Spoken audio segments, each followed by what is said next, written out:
लोकसभा चुनाव की तैयारियां तो चल ही रही हैं, लेकिन इस बीच कल रात 9 साढ़े 9 के बीच में कांग्रेस की नई लिस्ट आई, उम्मीदवारों की नई लिस्ट आई और उसमें सबसे ज्यादा चर्चा हो रही है। दिल्ली के नॉर्थ ईस्ट सीट से कांग्रेस पार्टी ने कन्हैया कुमार को अपना उम्मीदवार बनाया है। नॉर्थ ईस्ट से पहले से मनोज तिवारी 2 बार के सांसद हैं, भारतीय जनता पार्टी के पहले वो सीट है। तो कन्हैया कुमार और मनोज तिवारी के बीच में नॉर्थ ईस्ट सीट पे कैसी लड़ाई होगी, दोनों के नाम की घोषणा हो चुकी है। क्या कुछ होगा यही सब समझेंगे अपने साथी गौरव से। ये हमारा न्यूज रूम है लोकमत हिंदी का। गौरव, ये बताइए कि नाम की घोषणा तो हो गई है। हाँ। कन्हैया एक चुनाव लड़ चुके हैं बेगूसराय से। हाँ। हार गए थे, तीसरे नंबर पे थे। इस बार क्या बन रहा है समीकरण? समीकरण की बात करें तो जो नॉर्थ ईस्ट दिल्ली को लेकर सबसे पहले कहा जा रहा है कि राजधानी में दो बिहारी आपस में लड़ रहे हैं, मनोज कन्हैया कुमार वर्सेस मनोज तिवारी। ये कांग्रेस बीजेपी की नहीं बल्कि दो बिहारियों के बीच की लड़ाई, क्योंकि वहां पर ये भी कहा जा रहा है कि काफी प्रवासी आबादी है, जो हरियाणा, यूपी, बिहार से आने वाली आबादी है, वो नॉर्थ ईस्ट दिल्ली में जो लोकसभा क्षेत्र है उसमें काफी रहती है। जो वहाँ पे कई बहुत सारी, मतलब ये भी है कि जो अनऑथराइज्ड कॉलोनीज हैं, तो उनके जो वोटर्स हैं उनके बीच मनोज तिवारी की अच्छी पैठ मानी जाती है, क्योंकि 2 चुनाव की अगर हम बात करें तो अच्छे मार्जिन से उन्होंने जीता। और अगर हम पिछले चुनाव की बात करें तो उन्होंने लगभग आधे से ज्यादा 53% वोट करीब वो पाए थे। अगर हम एग्जैक्ट डेटा की बात करें तो 7,87,000 वोट उनको मिले थे, जबकि शीला दीक्षित उनके खिलाफ चुनाव लड़ रही थी। शीला दीक्षित मतलब कांग्रेस के सबसे बड़े नेता, और दिल्ली में मुझे लगता है कि जब तक आम आदमी पार्टी, हाँ, तो वही सबसे बड़ा नेता अगर हम कह सकते, बिल्कुल इसमें कोई वो नहीं कि जब तक आम आदमी पार्टी या केजरीवाल के आने से पहले शीला दीक्षित सबसे बड़ी नाम थी। और शीला दीक्षित के खिलाफ चुनाव लड़ते हुए 28% वोट शीला दीक्षित को मिला और 53% वोट मनोज तिवारी को मिला। तो ये बताता है कि किस तरीके से, और उनके साथ नरेंद्र मोदी का नाम तो है ही। मैं वही पूछा था, जैसे शीला दीक्षित का बड़ा नाम तो थी, लेकिन आम आदमी पार्टी का उदय जैसे हुआ तो सबसे ज्यादा डेंट शीला दीक्षित के ही करियर पे लगा, उनके बारे में एक हवा बनी थी। मैं ये जानना चाहता हूँ कि अभी, चूंकि अभी का जो माहौल है उसमें कांग्रेस और आम आदमी पार्टी में गठबंधन है। कन्हैया कुमार जो नया गठबंधन बना है उसके उम्मीदवार हैं, संयुक्त उम्मीदवार हैं। भारतीय जनता पार्टी की तरफ से मनोज तिवारी हैं।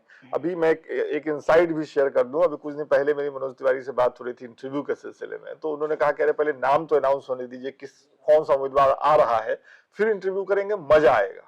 तो मैं वही देख रहा था, आज सुबह से भारतीय जनता पार्टी ने कन्हैया कुमार के पुराने वीडियोस निकालने शुरू कर दिए हैं। और आपको पता ही है कि जो पीछे दंगा हुआ था दिल्ली में, उसका सबसे बड़ा एक केंद्र भी नॉर्थ ईस्ट दिल्ली था। जो एपिक सेंटर था वो नॉर्थ ईस्ट दिल्ली के ही करावल नगर, मुस्तफाबाद और ये बुराड़ी, सीलमपुर, ये सारे जो एरिया केंद्र थे। हाँ, उस दंगे के। तो अब जो चुनाव हो रहा है बदले उस समीकरण में, आम आदमी पार्टी कांग्रेस में गठबंधन है, भारतीय जनता पार्टी के है, तो मनोज तिवारी के लिए थोड़ा सा मुश्किल लग रहा है आपको?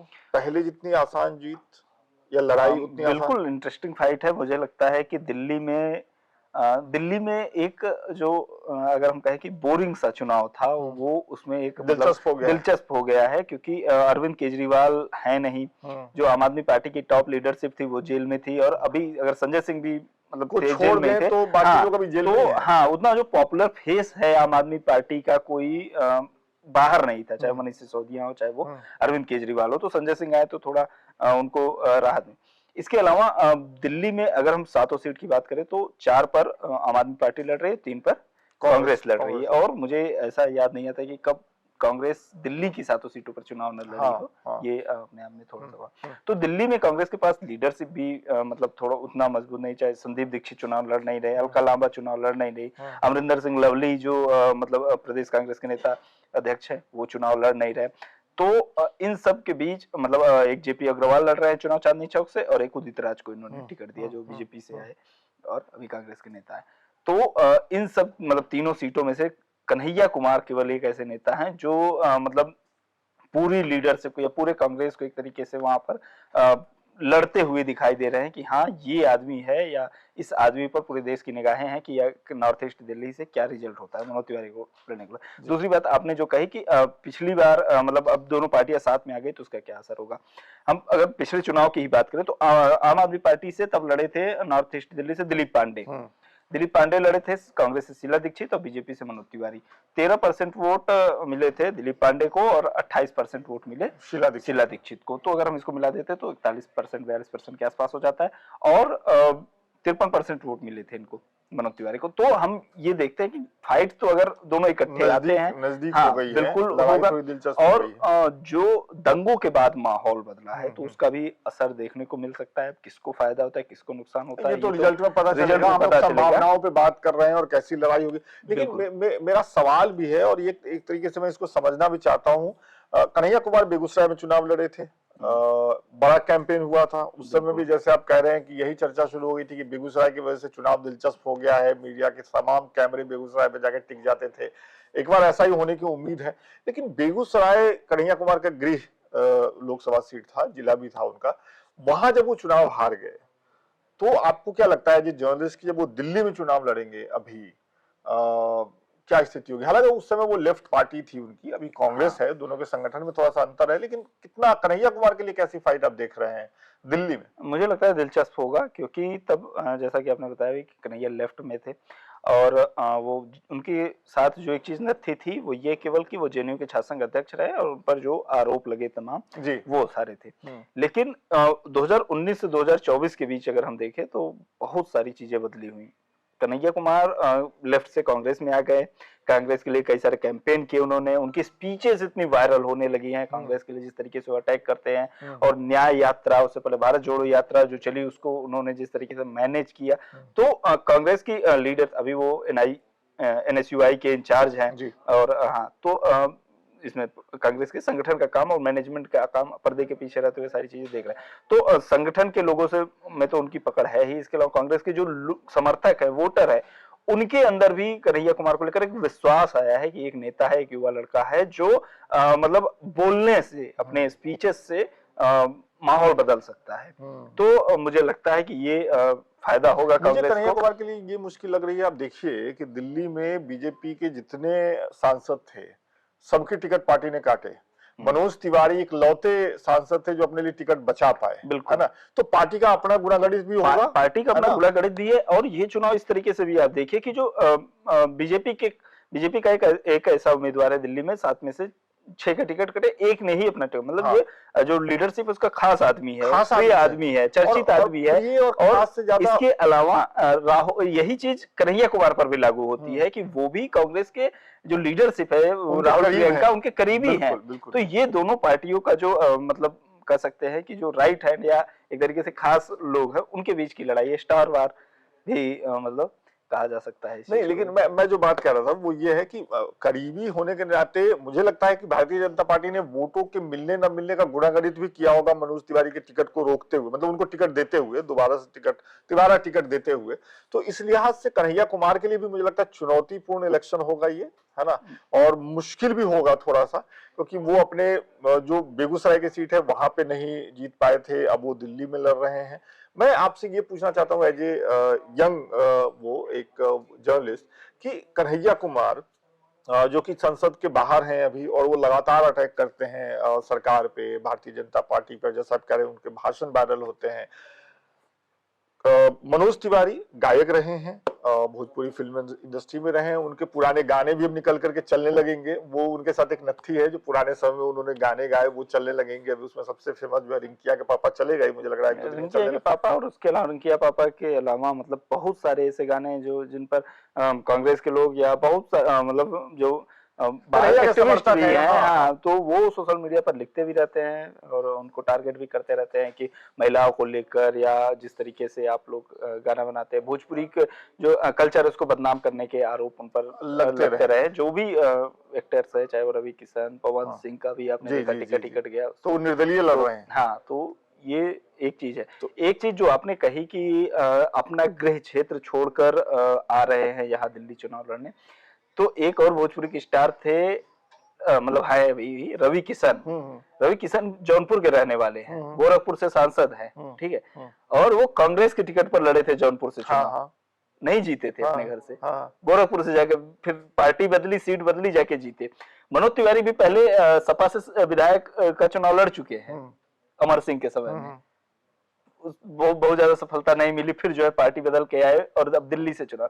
तो ये मुझे नहीं लगता कि ये बहुत इससे बड़ा ज्यादा फर्क नहीं फैक्टर पड़ता है, है आप कह कि रहे हैं। हाँ हाँ, कि हाँ। बेगूसराय से अगर दिल्ली बिल्कुल, आके चुनाव, बिल्कुल। बहुत सारे ऐसे नेताओं की मतलब बिल्कुल। हिस्ट्री हमने देखे। अटल बिहारी वाजपेयी कहाँ से नहीं चुनाव लड़ते थे, कभी ग्वालियर से, कभी मथुरा से, लखनऊ से। तो ये मुझे नहीं लगता कि बहुत बड़ा फैक्टर है नहीं, कि आप बिल्कुल करैया अगर ठीक वहां कह पे आ रहे हैं, रहे आप बिल्कुल ठीक कह रहे हैं। मेरे कहने का ये कतई मतलब नहीं था कि वो फैक्टर काम करेगा ही। और एक चीज जो मुझे लगता है, और कुछ आप बताना चाहेंगे? आपने चूंकि इस पे और कुछ रिसर्च किया है इस सीट को लेकर के, और कुछ सीट जानकारी? को लेकर मतलब चूंकि ध्रुवीकरण के बाद से मुझे लगता है कि माहौल बदलेगा और किसी को भी फायदा हो सकता है, किसी को भी नुकसान हो सकता है। एक चूंकि ये सबसे ज्यादा दंगा प्रभावित एरिया रहा था और यहाँ पर सीट पर 21% के आसपास मुस्लिम आबादी भी है, तो वो बहुत उस चीज का भी, हाँ बिल्कुल। और जो यूपी, बिहार और हरियाणा से, क्योंकि यहाँ पर कॉलोनियों में आकर लोग रहते हैं, काम करते प्रवासी हैं, लोग बड़ी हैं, आबादी है। तो हाँ वो किसके पास जाते हैं, ये सबसे बड़ा दोनों उम्मीदवार किसको अपने पक्ष में ज्यादा कर पाते हैं, बिल्कुल। और जैसे कि मनोज तिवारी के साथ एडवांटेज क्या है कि वो 2 बार के सांसद रह चुके हैं इस सीट से, उनको मतलब 10 साल से उनका आना जाना और पकड़ है। और उनने आज जब कन्हैया की टिकट का ऐलान हो गया तो उन्होंने एक चीज कही भी कि जो भी यहाँ आएगा वो 14,600 करोड़ देखेगा।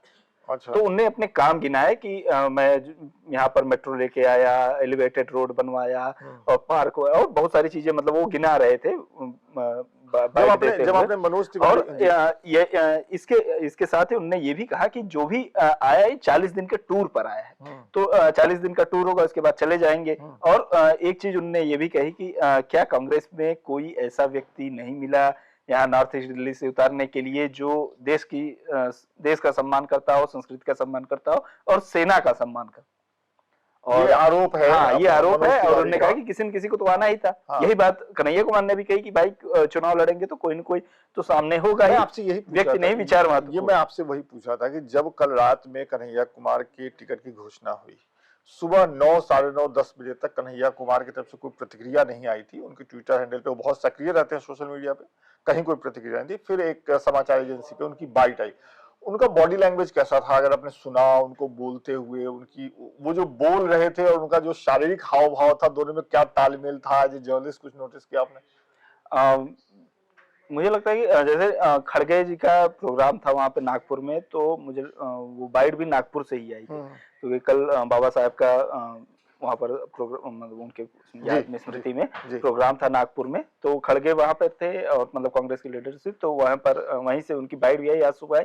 तो ये जो आप टाइमिंग बता रहे हैं, इसको लेकर थोड़ा सा मतलब सवाल तो उठा ही कि भाई क्योंकि सब लोग करते हैं, जिसको भी टिकट मिलता है, हमने देखा तो करते हैं, चरणजीत चन्नी का आ गया, मनीष तिवारी का आ गया और जेपी अग्रवाल वगैरह तमाम लोगों का आया रिएक्शन की भाई ठीक है, पार्टी ने में काम चुनाव लड़ने की तैयारी कर रहे हैं।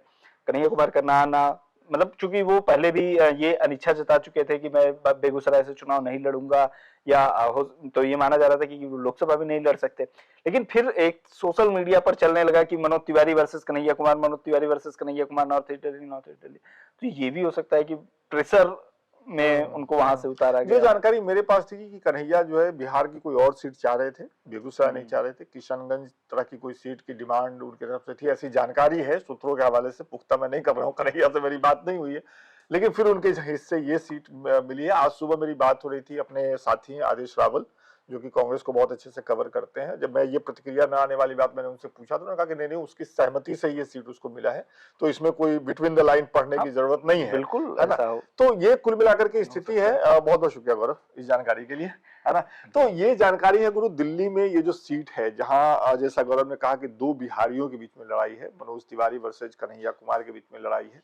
रिजल्ट आएगा, परिणाम आएगा तो पता चलेगा कि वहां की जनता ने किसको अपना सांसद चुना है, किसको संसद में अपना प्रतिनिधित्व करने के लिए भेजा है। एक सलाह है मेरी कन्हैया की टीम के लिए, चूंकि मैंने उनका इलेक्शन बेगूसराय में देखा था, जमीन पे रहने की जरूरत पड़ेगी उनको, क्योंकि उनकी टीम युवाओं की टीम है। और ये मैं पहले के अनुभव के आधार पर कह रहा हूँ गौरव, तो मुझे और कुछ ना समझा जाए, हवा में उड़ जाते हैं लड़के उनकी टीम के लोग। मैं तो असहमत हूँ आपसे। मुझे लगता है कि पत्रकारों को सलाह नहीं देनी चाहिए नेताओं को कि कैसे चुनाव लड़ना है, और न ही नेताओं को ये बताना चाहिए पत्रकारों को कि कैसे पत्रकारिता करनी है। ये मतलब असहमति है, कोई भी सलाह। हाँ बिल्कुल, उनको पता है बेहतर तरीके से कि कैसे करना है। हाँ, मुझे चलिए नहीं ये लगता कि गौरव की इस बात का सम्मान करते हुए जितना मैंने बोला उतना ही तक बोल करके रुक जाता हूँ, अपनी सलाह पूरी नहीं करता हूँ। हमारी ये कोशिश है कि दिन भर में जो कुछ बड़ा हो रहा है उस पर हम लोग बातचीत करें और इस बातचीत से आप भी कुछ समझे उस घटना के बारे में, उस खबर के बारे में। बहुत बहुत शुक्रिया। देखते रहिए लोकमत हिंदी डिजिटल।